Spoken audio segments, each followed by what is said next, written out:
Now let's talk about what to do if you're not a hat person, but have been asked to attend an event that requires headwear.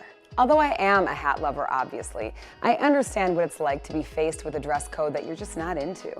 When a lot of people think about hats, they think Easter bonnets, or old-fashioned floppy things, or vintagey pieces, over-the-top hats that make it into all those photos of the Kentucky Derby. And of course, the fancy British royalty, which sometimes look formal and fabulous, and sometimes just plain funny.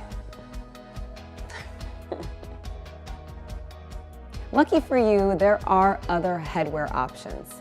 In most hat event cases, with the exception of royal enclosure, which in fact does require all attendees to wear a hat with a base of 4 inches or larger, a headband with mild ornamentation on it will be just fine. You definitely don't need to go wild wearing an extremely large, over-the-top brimmed hat that you won't feel comfortable wearing. In fact, I'd venture to say that a headband-style fascinator is probably the best starter hat a person can wear. It says, "I had respect for the theme and I adhered to it." If you ask me, it's downright rude to show up at a hat-oriented event hatless. It sends the message that you can't be bothered, that you're too cool or important to go along with the overriding dress code. Or worse, that you're insecure. Just be a good sport. You might actually surprise yourself by getting into hats. Think of the headband or fascinator as just one more accessory to play with along with your bags, shoes, and jewelry. You won't even know what's on your head. You've probably worn a headband at some point, at some time in your life. And guess what?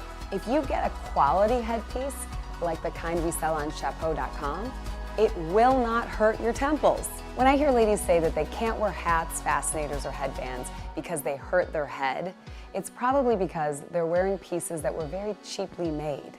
A headband fascinator is simply worn behind the ears, and your hair can either go in front of it or flush behind it. Since it's so easy to put on, it can even be popped on after you arrive at your event and get out of the car.